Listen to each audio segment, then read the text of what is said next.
बाप और बेटा रूहुल कुद्दुस के नाम पर आमीन। मसीह खुदावंद में सबको सलाम।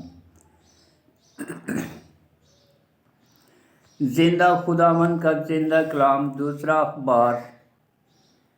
अखबार की दूसरी किताब तारीखी वाक़यात के तज़किरा का नया नुक्ता नज़र पेश करती है। इसमें सियासी अमूर तख्त-ओ-ताज से ज़्यादा सच्ची इबादत, हैकल में दिलचस्पी और फ़िक्रमंदी ज़ाहिर की गई है।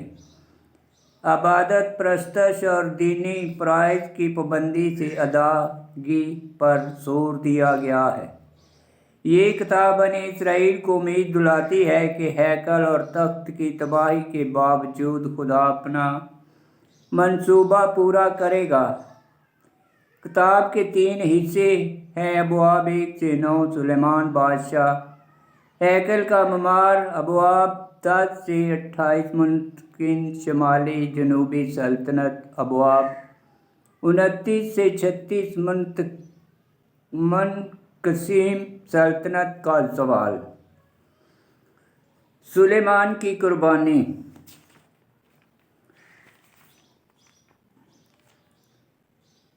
और सुलेमान दाऊद अपनी ममलकत पर मुस्तकिम हुआ और खुदावंद उसका खुदा उसके साथ था और उसने उसे बड़ी अज़मत बख्शी। और सुलेमान ने सब इसराइल यानी हज़ारों और सैकड़ों के सरदारों और काजियों और तमाम इसराइल के आबाई सरदारों के बड़े आदमियों से बातें की।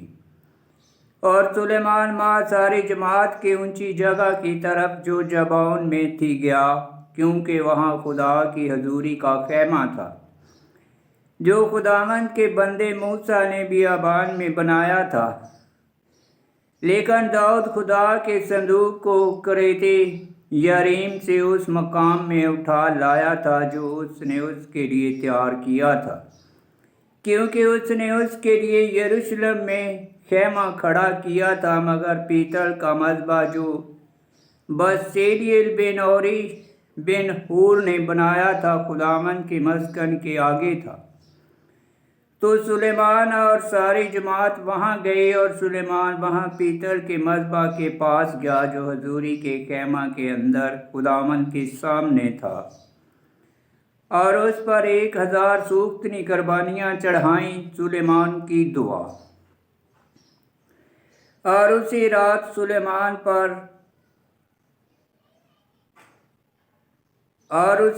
खुदा सुलेमान पर ज़ाहिर हुआ और उससे कहा, मांग कि मैं तुझे क्या दूँ। सुलेमान ने कहा, खुदा से कहा कि तूने मेरे बाप दाऊद पर अजीम रहमत और मुझे उसकी जगह बादशाह बनाया। बस अब ए खुदावंद तेरी वो बातें पूरी हो जो तूने मेरे बाप दाऊद से कही, क्योंकि तूने मुझे ऐसे लोगों पर बादशाह बनाया है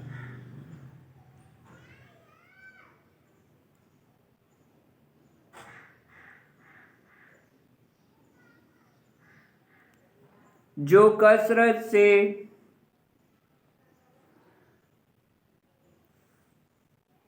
ज़मीन की गिरद की तरह है। बस अब मुझे हिकमत और मार्फत अनायत करता कि मैं उन लोगों के आगे अंदर बाहर आया जाया करूं, क्योंकि कौन है जो तेरे इस कदीर कसीर लोगों के दरमियान इंसाफ कर सकता है। तब खुदा ने सुलेमान से कहा, चूँकि ये तेरे दिल में था और तूने दौलत और सरवत और इज़्ज़त का सवाल ना किया और ना अपने दुश्मनों की जानें और ना दिनों की कसरत मांगी, बल्कि तूने अपने लिए हिकमत और मार्फत का सवाल किया, ताकि तू मेरे लोगों के दरमियान इंसाफ करे जिन पर मैंने तुझे बादशाह बनाया। मैंने तुझे हिकमत और मार्फत दी है और मैं तुझे ऐसी दौलत और सरवत और इज़्ज़त दूंगा जिसकी मानद ना तुझसे पहले के बादशाहों में से किसी की हुई और ना तेरे बाद किसी की होगी। तब सुलेमान जबाउन की ऊंची जगह से यानी हजूरी के खैमे से खेमे के सामने से यरूशलेम में आया और इसराइल पर बादशाही करने लगा। और सुलेमान ने गाड़ियां और सवार जमा किए तो उसकी 1400 गाड़ियां और 12,000 सवार थे। उसने गाड़ियों के शहरों में और बादशाह के पास यरूशलेम में रखा, और बादशाह ने यरूशलेम में चांदी और सोना पत्थरों की मानंद कर दिया, और दीवार को गुलर की तरह कर दिया जो मैदानों में कसरत से होता है। और सुलेमान के लिए मिस्र से और कुआ से घोड़े खरीदे जाते थे, और बादशाह के सौदागर कुआ से खरीदते और मकर्रा कीमत से ले आते थे। और वो मिस्र से गाड़ी 600 मस्काल चांदी को और घोड़ा 150 को लाते थे। और ऐसा ही वो अपने हाथों से हौतियों के तमाम बादशाहों और अराम के बादशाहों के लिए लाते थे। आमीन। खुदावंद का पाक कलाम का पढ़ा और सुना जाना बाइस बरकत हो। खुदावंद तेरा शुक्र हो। आमीन।